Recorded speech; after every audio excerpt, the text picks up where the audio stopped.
2 साल का राजा। ये कवि चित्र है दोस्तों।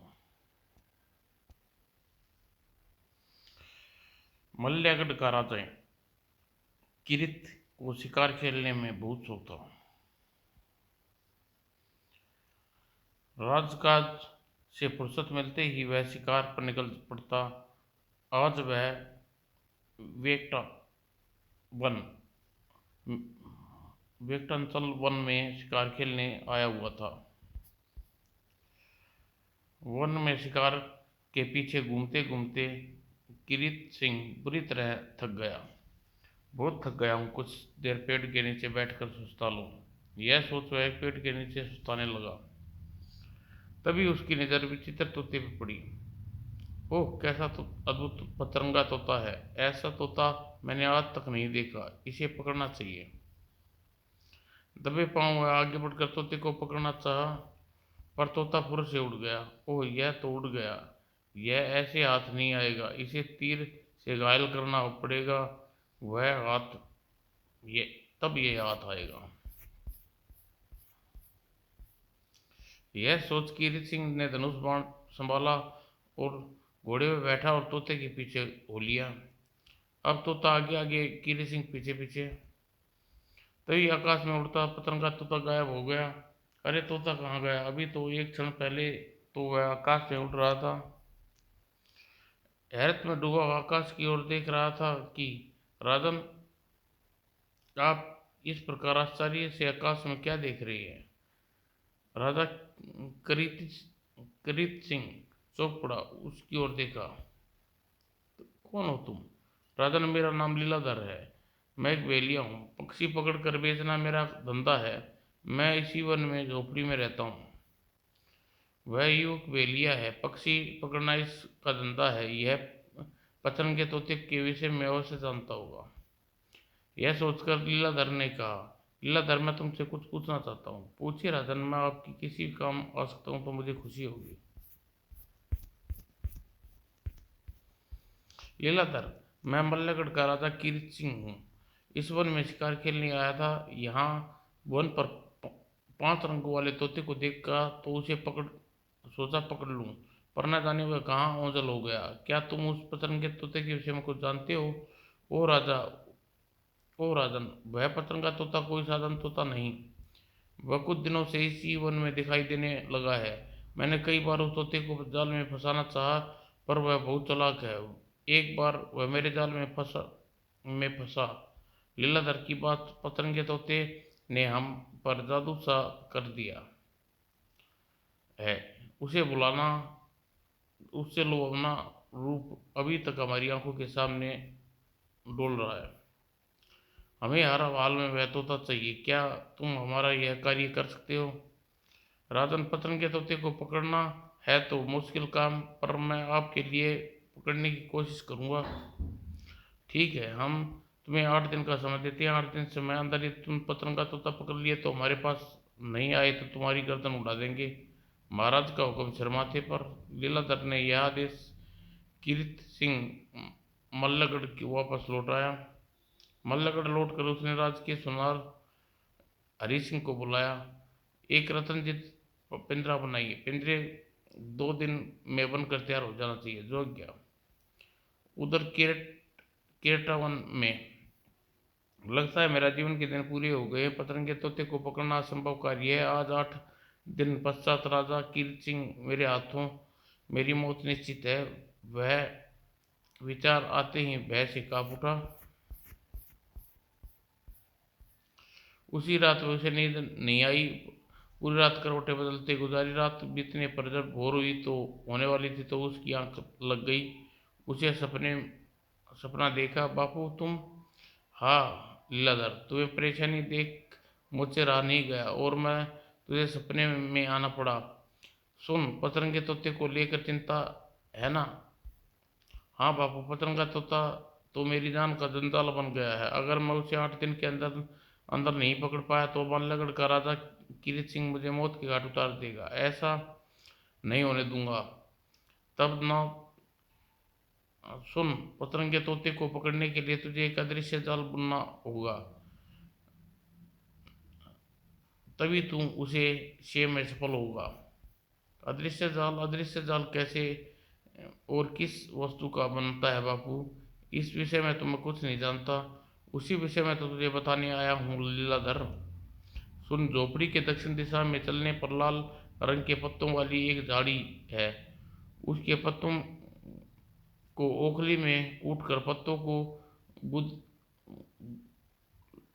को लुंदी बनाना, फिर उस लुंदी को खींच कर बारीक तार बनाना। उस लुंदी के तार को पहली नज़र में दिखाई नहीं देंगे और बहुत ध्यान से देखने पर लुंदी के खींचे तार दिखाई देते हैं। तू उन तारों को एक जाल बनाना, जंगल में धरती पर बिछाना। पतरंगा तोता बड़ी आसानी से जाल में फंस जाएगा। ओह बापू, यह तूने बड़ी अच्छी बात बताई। मैं ऐसा ही करूँगा बापू। कल सुबह होते ही मैं लाल झाड़ी के पत्तों को की लुंदी बनाकर तार खींचूंगा। मेरा बच्चे, ऐसा करने तेरी भलाई है। इतना कहकर लीलाधर भेदिया अदृश्य हो गया। तभी लीलाधर की आंख खुल गई।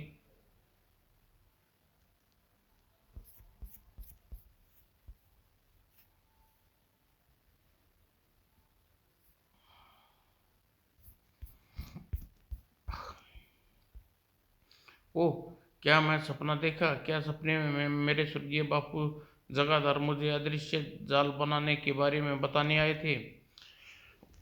लीलाधर उसी समय उठकर झोपड़ी से बाहर आया और भोर की हो चुकी थी। मैंने भोर का में सपना देखा। सुना है भोर का सपना सच्चा होता है। अब मुझे दक्षिण दिशा की ओर चलकर लाल पत्तों वाली झाड़ी की खोज करनी चाहिए। लीलाधर दक्षिण दिशा की ओर चल दिया। कुछ ही देर दूर जाने पर ओह, यह रही वह लाल पत्तों की झाड़ी। लीलाधर ने झाड़ी को बहुत सारे पत्ते तोड़ तोड़ डाले और झोपड़ी में वापस लौटकर उस पत्तों को ओखली में कूटा। जल्दी ही पत्तों की लुंदी बनकर तैयार हो गई और वह लुंदी के तार खींचने लगा। सचमुच लुंदी के तार बहुत ही महीन व दिखाई न देने वाले हैं। इस प्रकार लुंदी के तार खींचकर उसने एक जाल का निर्माण किया। वह सारा दिन जाल बनाने में लगा। अगले दिन वह अदृश्य जाल को जंगल में फैलाया। पतरंगा तोता आज जाल में अवश्य फंस जाएगा। और वह एक पेड़ के पीछे छिपकर बैठ गया। उधर मल्लगढ़ में, लीजिए महाराज, मैं रत्न जड़ित सोने का पिंजरा बना लाया हूँ। सचमुच बहुत अच्छा पिंजरा बनाया है। राजकीय सुनार को पुरस्कार देकर उसे विदा किया। इधर दोपहर होने पर पतरंगा तोता उड़ता हुआ वेटाचलवन में आया। वो पृथ्वी पर कैसी सुर्ख मिर्च पड़ी हुई है। मुझे पृथ्वी पर उतर कर इन मिर्चों को खाना चाहिए। यह सोच पतंगा तथा पृथ्वी पर उतरा। लाल मिर्च को कुतर कुतर कर खाने लगा। लाल मिर्च के लालच में पतरंगा तोता आखिर आ ही गया। लेकिन चालाक तोता को क्या पता इस समय वह मेरे जाल में फंसा हुआ है।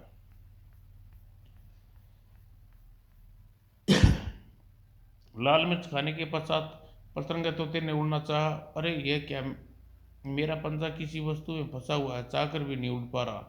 पतंगा तोता जाल में फंसा बेबस पंख फड़ाने लगा। यही वह क्षण था जब खुशी के मारे उमता हुआ लीलाधर पेड़ के पीछे से बाहर आया।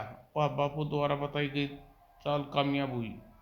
लीलाधर जाल में फंसे तोते के पास पहुंचा। लीलाधर, मुझे मत पकड़ना। लीलाधर बुरी तरह चौंका। यह तो तोता मनुष्य की बोली बोल रहा है।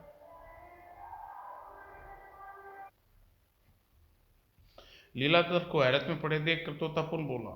लीलाधर, हैरत में न पड़ो, मैं कोई साधारण तोता नहीं। फिर तुम कौन हो? और मनुष्य? ओह, तो मैं गंधर्व हूँ, चित्रागढ़ का। प्रतिदिन तोते के रूप में धर कर गंधर्व लोक से पृथ्वी पर भ्रमण करने आता हूँ। ओह, तो तुम गंधर्व हो? जानकर लीलाधर को आश्चर्य हुआ का कोई ठिकाना न रहा। अगले ही पल वह उदास होकर बोला, यदि ऐसा गंधर्व मैंने आपको बड़ी मेहनत से पकड़ा है। यदि मैं आपको छोड़ दूंगा तो राजा कीर्त सिंह मुझे नहीं छोड़ेगा, वह मुझे मौत के घाट उतार देगा। यदि ऐसी बात है लीलाधर, तुम मुझे इसी समय पकड़कर राजा कीर्त सिंह के पास ले चलो। जो आज्ञा गंधर्वराज। लीलाधर ने जाल में फंसे तोते को बाहर निकाला और उसे लेकर उसी समय मल्लागढ़ की ओर चल पड़ा। लीलाधर, तुमने एक बात सुनी है, तुम भूल कर भी राजा कीर्त सिंह को मेरा असली परिचय न देना। ठीक है गंगाधर गंधर्वराज, मैं ऐसा ही करूंगा। और लीलाधर तोते को लेकर राजा कीर्त सिंह के पास पहुंचा। ओ लीलाधर, तुम पतरंगे तोते को ले आए, तुमने तो असंभव कार्य संभव कर दिखाया। लीलाधर आगे बढ़कर कीर्त सिंह को पतंगा तोता सौंप दिया। कीर्त सिंह ने उसी समय प्रधानमंत्री को आदेश दिया, प्रधानमंत्री गंगाधर ने हमें बहुत नायाब तोता ला कर दिया है, आप लीलाधर को राजकीय अतिथि में ठहराइए। आज लीलाधर हमारा अतिथि बनकर 1 माह तक मल्लगढ़ में रहेगा। जोग्य महाराज। प्रधानमंत्री लीलाधर को साथ लेकर राजकीय अतिथि गृह में की ओर चल दिए। तब खुशी में डूबा हुआ कीर्त सिंह पतंगे तोते को लेकर अपने महल में पहुंचा। पतंगे तोते, हमने तुम्हारे लिए एक रत्नजड़ित पिंजरा बनवाया है, आज तुम इसी पिंजरे में कैद रहोगे। कीर्त सिंह यह गर्वित सुन तोता बोला, राजा ने इस रत्नजड़ित पिंजरे में कैद रहना तो दूर, मुझे कोई कैद ही नहीं कर सकता। ओह, तुम मनुष्य की भाषा बोलते हो। राजन, मैं तोता नहीं बल्कि गंधर्वराज चित्रागढ़ चित्रागढ़ हूँ। गंधर्वराज। तब तोते ने अपने विषय में विस्तार से कीर्त सिंह को बताया। सारी बात जानकर, यदि तुम वास्तव में गंधर्वराज हो तो मेरे सामने अपने असली रूप में आओ। अभी लो राजन। और कीर्त सिंह के हाथों से उछलकर तोता हवा में फड़फड़ाया और अगले ही पल, ओह, तुम वास्तव में गंधर्वराज हो। हाँ राजन, अब मेरी बात पर विश्वास आया। राजन, दूसरे लोक का राजा तुम्हारे राज्य में आया है, क्या तुम उस रत्नजड़ित पिंजरे में कैद करके स्वागत करोगे? नहीं गंधर्वराज, ऐसा कैसे हो सकता है? अब तो पतंगे तोते नहीं, अब तू हमारे सम्मानीय अतिथि हुए। कीर्त सिंह ने आदर से गंधर्वराज चित्रागढ़ को अपने समीप बिठाया। गंधर्वराज, मेरे अहोभाग्य जो आप हमारे राज्य में आए, वो भी तोते के रूप में एक कैदी बनकर। गंधर्वराज की इस बात पर कीर्त सिंह ठाका लगाकर हंस पड़ा। कुछ देर बाद कुछ देर तक दोनों विभिन्न विषयों पर वार्तालाप करते रहे। तत्पश्चात, राजन, अपने परिवार के विषय में बताइए, आपके परिवार में कौन कौन है? हमारा परिवार का जिक्र आते ही राजा कीर्त सिंह दुखी हो गए। यह देखकर गंधर्वराज ने उससे कहा, राजन, जैसा मैंने आपके परिवार के बारे में आपसे पूछा, आप दुखी हो गए, इसका कारण क्या है? क्या आप मुझे अपने परिवार के विषय में बताना नहीं चाहते? गंधर्वराज, ऐसी कोई बात नहीं है, मेरा कोई परिवार हो तो उसके विषय में आपको कुछ बताऊं भी। मेरे माँ बाप, भाई बहन आदि मरे, कई आदि बहन आदि मेरे कोई नहीं है, विवाह अभी मेरा हुआ नहीं है। ओह, यह बात है राजन, क्षमा करिए, मैं आपकी दुखती रग पर छेड़ बैठा। गंधर्वराज, जब आपने बात छेड़ ही दी तो मैं आपको अपने परिवार के बारे में अवश्य बताऊंगा। कभी कभी दुख भरी याद करने से दिल को बहुत सुकून मिलता है। ओ, यह बात है राजन। सुनिए गंधर्वराज, मुझे तो अपने परिवार के विषय में कुछ याद नहीं, पर हमारे वृद्ध महामंत्री राजदेव बताते हैं कि आज से 23 वर्ष पूर्व मेरा परिवार हरा भरा था। उस समय मल्लगढ़ पर मेरे स्वर्गीय पिताजी महाराज निरसद राज करते थे। मेरा दुल्हा भाई विजित और 3 बहनें परम पद्मा भी थी। अपनी माँ महारानी जया की गोद में हम तीनों बहन भाई सुख से चैन से पल रहे थे। तभी हंसते खेलते परिवार पर कहर टूट पड़ा। कहर। 23 वर्ष पूर्व परिवार पर टूटे कहर के बारे में कीर्त गंधर्वराज को पता नहीं ही वाला था कि सहसा कुछ याद आया और उसने गंधर्वराज से कहा, गंधर्वराज, मैंने सुना है गंधर्व मनुष्यों के भूत वर्तमान भविष्य के बारे में जानते हैं। तुमने ठीक सुना है राजन। यदि ऐसी बात है तो गंधर्वराज मुझे मेरे परिवार के विषय में क्यों पूछ रहे हैं? आप मुझे बताइए कि 23 वर्ष पूर्व मेरे परिवार पर कैसा क्या टूटा था। राजन, यह भी खूब रही। मेरे द्वारा पूछे गए प्रश्न का उत्तर मुझसे ही दिलवाना चाहते हो? कोई बात नहीं, जब मैं तुम्हें अपने प्रश्न का उत्तर दूंगा तो दीजिए गंधर्वराज। राजन, आज से 23 वर्ष पूर्व जब तुम अपने परिवार के साथ सुख चैन से रह रहे थे तो माल्यागढ़ के पड़ोसी राज्य मुकुंदपुर राजा अहिरावल के मल्लगढ़ पर आक्रमण किया।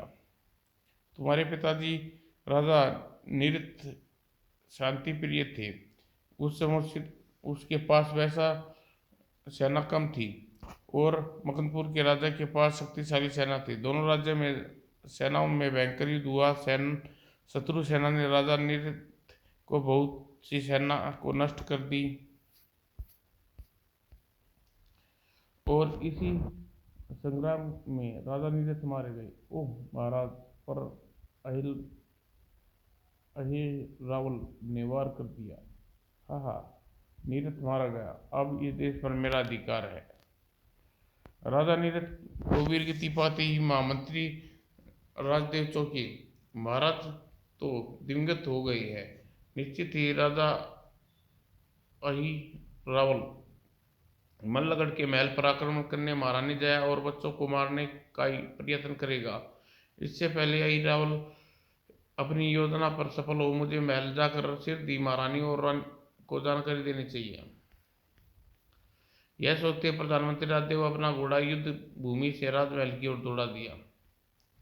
वह हाँफता हुआ राजमहल में महारानी जया के सम्मुख पहुंचा। प्रधानमंत्री जी, राजदेव, आप इस तरह घबराए हुए क्यों हैं? महारानी जी, बात ही कुछ ऐसी है, युद्ध भूमि में महाराज वीरगति को प्राप्त हो गए हैं। क्या? रानी नीरथ निशीथ की मृत्यु का समाचार सुनकर महारानी जया को जैसे भूचाल आ गया हो।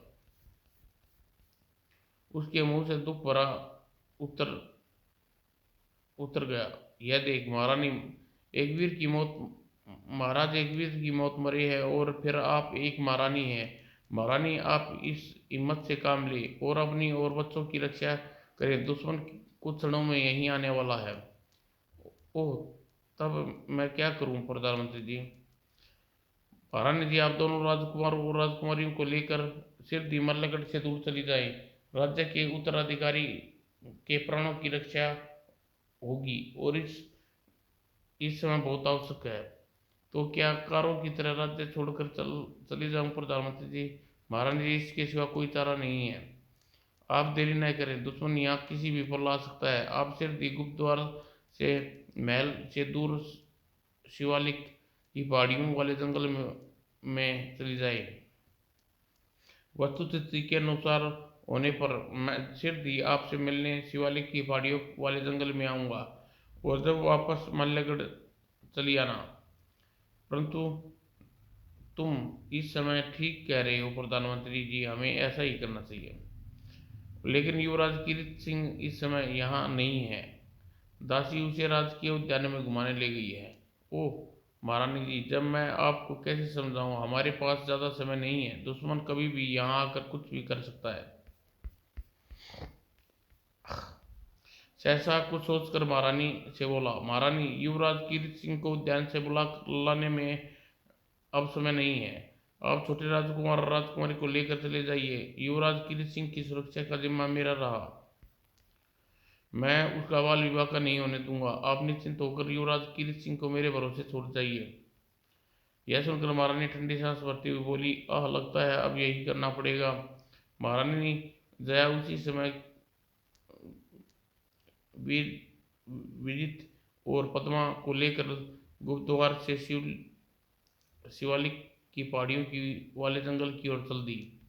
हाय रे दुर्भाग्य, इस रणभूमि में मेरा सुहाग मृत पड़ा है और इधर मैं अपनी बच्चों को की सलामती के लिए राज्य से दूर जा रही हूँ। उधर रणभूमि में राजा अहिल रावल अपनी सेना को आदेश दिया। सैनिक राज्य के निरित तो मर चुके हैं, अब पूरा जोश के साथ मल्लागढ़ के राजमहल पर धावा बोल दो।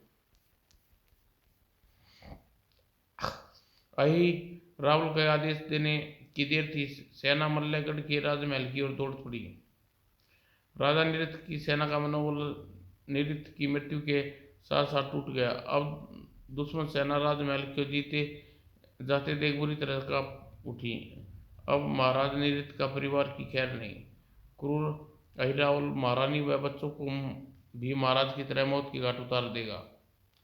इधर महारानी के जाने के बाद महामंत्री राजदेव दौड़ा दौड़ा उद्यान में दासी के पास गया। युवराज कीर्त सिंह को लेकर उद्यान में आई हुई थी। प्रधानमंत्री जी, आप दासी जल्दी ही युवराज कीर्त को जितनी जल्दी हो सके हमारे महल में ले जाकर हमारी पत्नी को सौंप दो। दासी युवराज कीर्त को प्रधानमंत्री के महल की ओर ले चलती। उधर विजय के नशे में चूर अहिरावल राजमहल में प्रवेश किया। राजा नीरद का परिवार अब महल में होगा, हमें उस नीरद के परिवार का सफाया करना चाहिए। अहिरावल ने राजा नीरद के परिवार को महल में चारों ओर ढूंढा पर कोई नहीं मिला। ओह, नीरद का पत्नी और बच्चे धरती खा गई या आसमान निगल गया। सारा महल छान मारा, नीरद का परिवार का एक सदस्य भी हाथ नहीं लगा।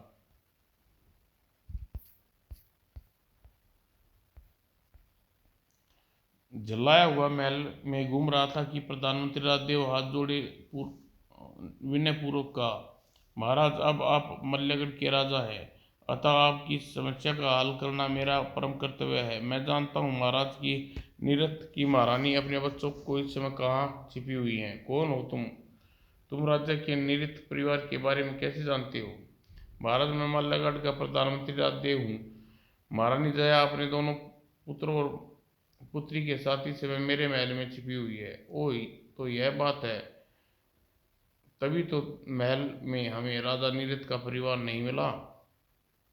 अही रावल ने उसी समय सैनिकों को आदेश दिया, सैनिकों तुरंत प्रधानमंत्री जी के महल की ओर चलो। सैनिक अही रावल के आदेश का पालन करते हुए पहले से ही, क्षमा करिए महाराज, सैनिकों को ऐसे आदेश न दी। यह अही रावल की भुट्टी में बल पड़ गई। क्यों प्रधानमंत्री जी? महाराज, यदि आप सेना के साथ मेरे महल में जाएंगे तो महारानी सजग हो जाएगी और अपनी और सेना को आते देख को आत्महत्या भी कर सकती है।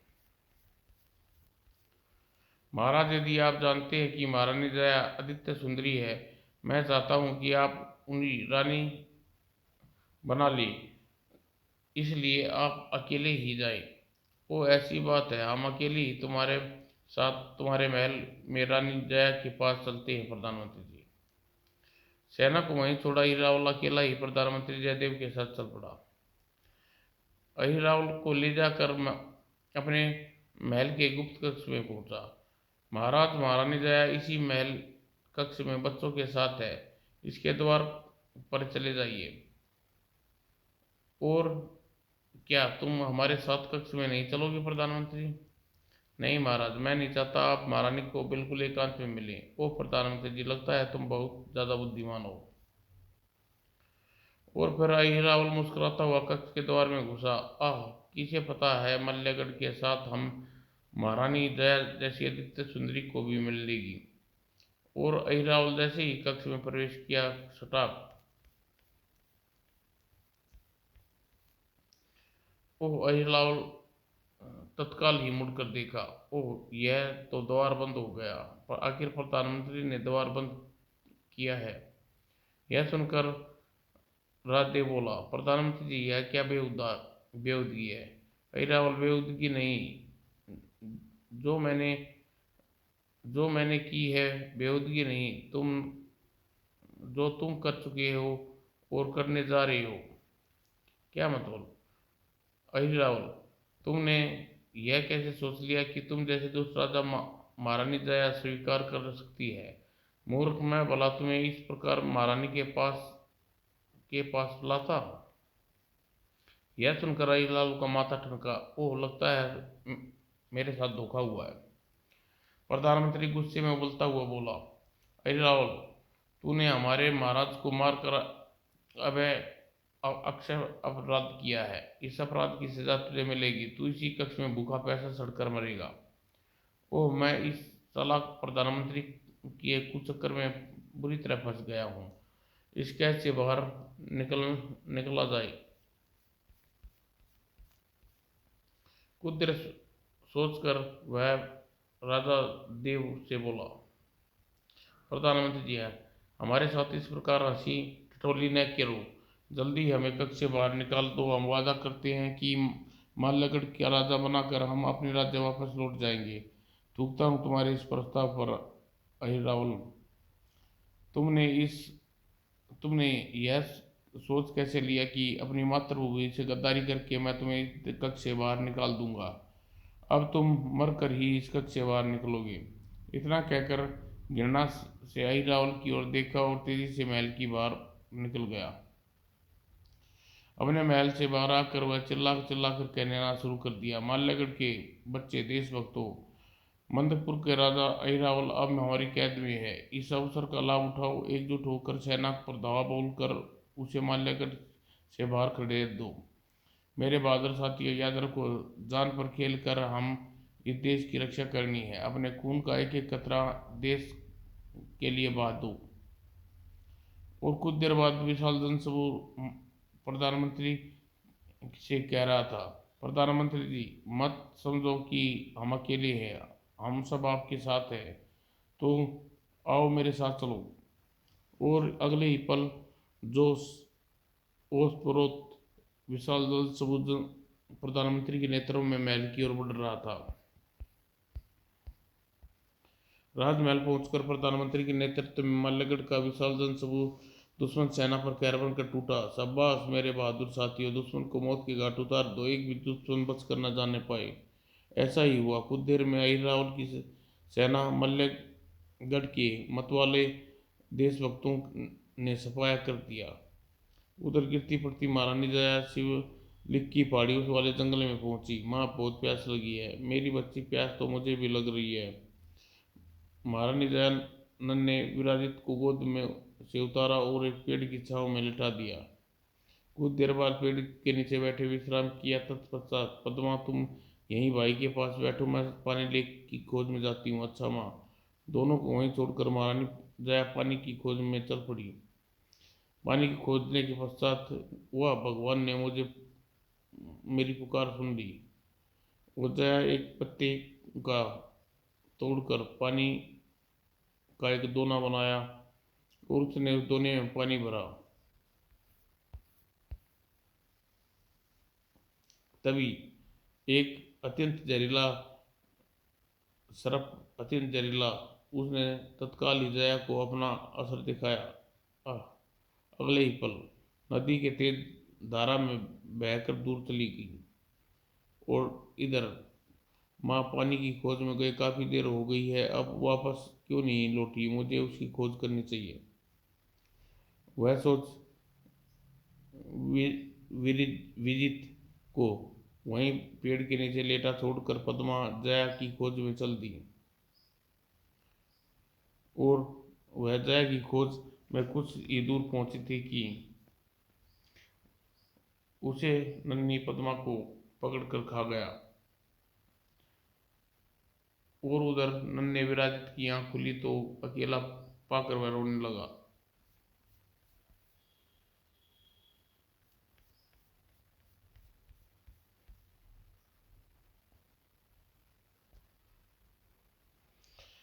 किरीट सिंह को इतनी बात बताने के पश्चात, राजन, यह आपके परिवार की कहानी। कंदराराज, मैं कितना भगा हूँ।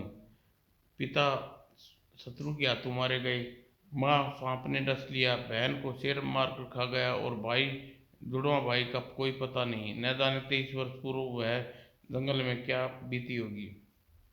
राजन, 23 वर्ष पूर्व जिस जिस पर जो बीता, अब मैं तुम्हें उस विषय में भी बताता हूँ। 23 वर्ष पर तुम्हारे पिता जी महाराज युद्ध भूमि में वीरगति प्राप्त हो गई। और क्योंकि उन्हें देश को उसके अपने प्राण न्यौछावर किए थे, इसलिए मारकर वे स्वर्ग में गई।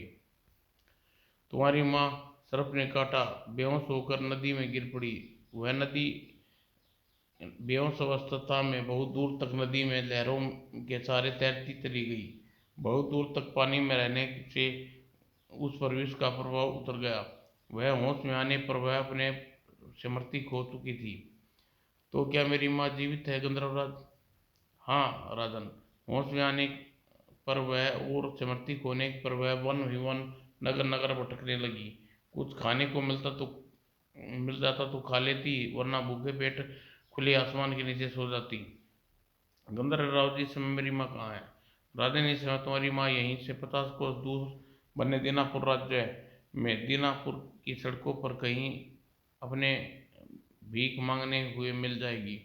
ओह, महलों की रानी मेरी माँ इस समय भिखारी का जीवन व्यतीत कर रही है। माँ के बारे में जानकर किरीट मन ही मन रो उठा। इस प्रकार दुखी देखकर गंधर्वराज उससे बोले, राजन, अब मैं तुम्हारे विषय में बताता हूँ। अहिरावल की कैद में करने से पश्चात प्रधानमंत्री राजदेव ने शिवलिक के जंगलों में महारानी की खोज करवाई। फिर उन्हें बहुत तलाश करने पर भी न मिले तो महारानी पर न तो महारानी मिली, न युवराज विदित मिले, राजकुमारी पद्मा ही मिली।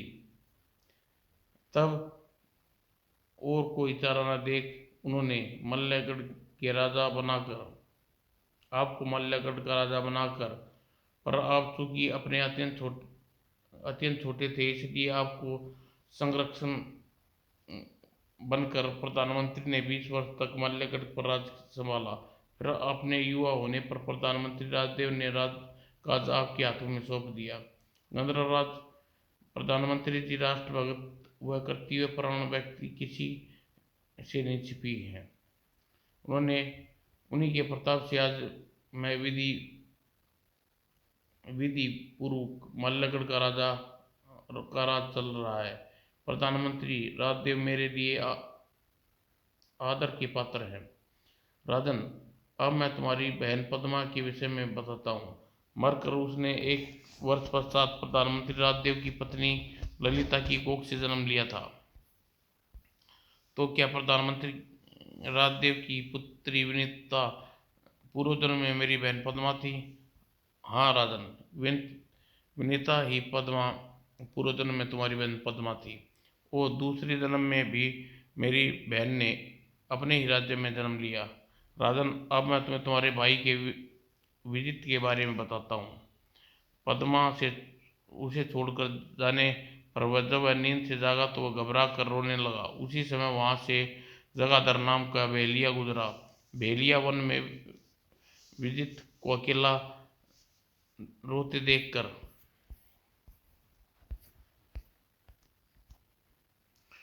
विजित पर दया आ गई और विजित को अपने साथ ले गया। विजित नाम का लीलाधर रख वह अपने पुत्र पुत्र तक पालने लगा। तो जो भी लीलाधर भेलिया पतरंगे तोते के विषय में पकड़कर हमारे पास लाया हुआ हमारा जुड़वा भाई है। आपने सही पहचाना राजन, लीलाधर भेलिया ही आपका जुड़वा भाई है। ओह, यह तो आपने बहुत खुशखबरी सुनाई है गंगाधर। राजन, अब तुम्हें एक और महत्वपूर्ण बात बताने जा रहा हूँ। 23 वर्ष पूर्व प्रधानमंत्री राजदेव के जिस अहिरावल राजा को कैद किया था, वह भी प्रधानमंत्री राजदेव की कैद में है। क्या अहिरावल अभी भी प्रधानमंत्री की कैद में जीवित है? हाँ राजन, माना 23 वर्ष पूर्व राजा अहिरावल ने तुम्हारे पिता को मार डाला, अपराध किया, पर वह अपराध इतना बड़ा भी नहीं था कि 23 वर्ष लंबी सजा दी जा। राजन, अहिरावल बुरी तरह टूट चुका है, कैद से मुक्त कर दे दी जानी चाहिए। मैं ऐसा ही करूंगा गंधर्वराज। तब गंधर्वराज ने अपने सिर का एक बाल तोड़कर वीर सिंह को देते हुए कहा, राजन, सबसे पहले आप दीनापुर जाकर अपनी माँ दया को मल्लगढ़ वापस ले आइए। इस बाल को जैसे ही महारानी दया के शरीर से स्पर्श कराएंगे, वह महारानी दया की खोई हुई स्मृति लौट आएगी। वो तो यह बाल बहुत कीमती है। कीरी सिंह ने गंधर्वराज का बाल ले लिया। और तत्पश्चात राजन अपने पतरंगे तोते के विषय में रत्न जड़ित पिंजरा बड़े चाव से बनवाया था, इसलिए मैं गंधर्वराज लोग वापस लौटकर 15 दिन पश्चात वहां से एक पतरंगा तोता राज मल्लगढ़ भेज दूंगा। गंधर्वलोक में पतरंगे तोते होते हैं। गंधर्वराज में आपका बहुत आभारी हूँ। मेरे बिछड़े हुए परिवार के बारे में मुझे जानकारी देकर मुझ पर बड़ा उपकार किया है। राजन, अब मुझे आज्ञा दीजिए, मुझे गंधर्वलोक लौट जाना चाहिए चाहता हूँ। किसी तरह विदा लेकर गंधर्वराज चित्रगंध उसी समय गंधर्वलोक लौट गया। मेरे भाई मेरे ही अतिथि गृह में ठहरा हुआ है, अब मुझे जाकर उससे मिलना चाहिए। कीर्ति सिंह उसी समय अतिथि गृह में लीलाधर के पास पहुंचा। महाराज, आप यहाँ आपके आने का क्यों कष्ट किया? संदेश भेजकर मुझे महल बुला लिया होता। लीलाधर, हम महाराज नहीं भैया कहो। यह आप क्या कह रहे हैं महाराज? मैं निर्धन आपको भैया कहने का साहस कैसे कर सकता हूँ? लीलाधर, मेरे भाई, ऐसा न कहो, तुम मेरे भाई हो। लगता है महाराज का दिमाग चकरा चल गया है, मुझे अपना भाई बता रहे हैं। लीलाधर मन में प्रति उठते हुए विचारों को कीर्ति सिंह तुरंत भाग गया। मेरे भाई, तुम पागल न समझो, सचमुच तुम ही मेरे भाई हो। कीर्ति सिंह ने गंधर्वराज की कही बात विस्तार पूर्वक लीलाधर को बताई। सारी बात जानकर तो वास्तव में ही आपका भाई हूँ महाराज। हाँ लीलाधर, आओ मेरे गले लग जाओ। लीलाधर आगे बढ़ा और कीर्ति सिंह के गले लग गया। भैया, मेरे प्यारे भैया। दोनों आज अंतरिक्ष में डूबे कुछ देर तक एक दूसरे की छाती लगे रहे। तत्पश्चात लीलाधर, हमें इसी समय दीनापुर चलना है, तुम्हें हमारे साथ चलोगे? दीनापुर चलना है? किस लिए भैया? हमारी वहाँ हमारी जन्मदायिनी है, माँ है लीलाधर। और दोनों उसी दिन लंबा सफर तय करके दीनापुर के सारे राज्य में घूमकर उन दोनों ने महारानी जया को खोज की। वह वृद्धा शायद हमारी माँ हो सकती है। और आगे आओ, उनके पास चल कर देखते हैं। दोनों रथ से उतरकर वृद्धा के पास पहुंचे। मुझे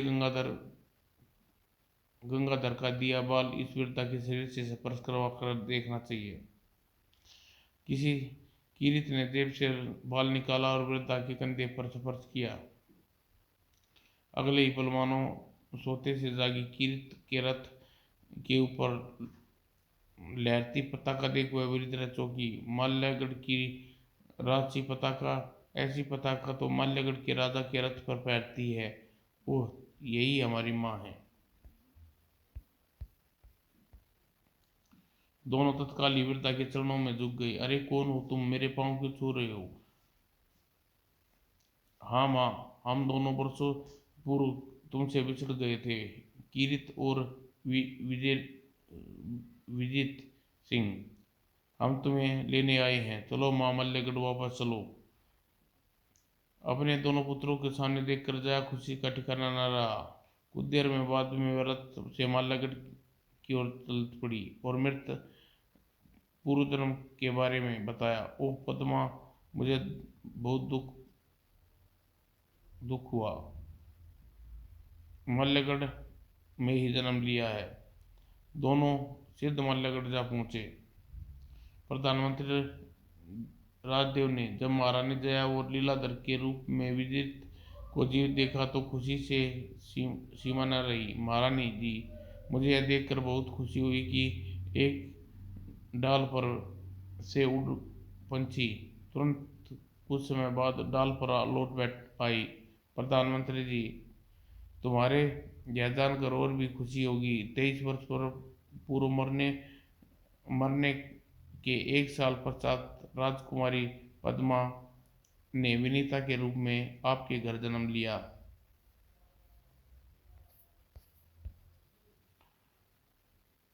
जी, उसका कन्यादान मैं करूंगी। ऐसा ही होगा महारानी जी। प्रधानमंत्री ने अहिरावल को कैद से मुक्त कर दिया। अब आप स्वतंत्र है।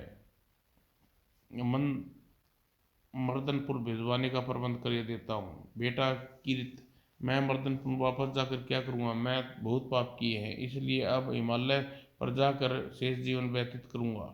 इतना कहकर अही राहुल वहां से चला गया। विनीत विनीता का विवाह के समय महारानी जया ने कन्यादान किया। ऐसा लग रहा है जैसे पद्मा का कन्यादान कर रही हूँ।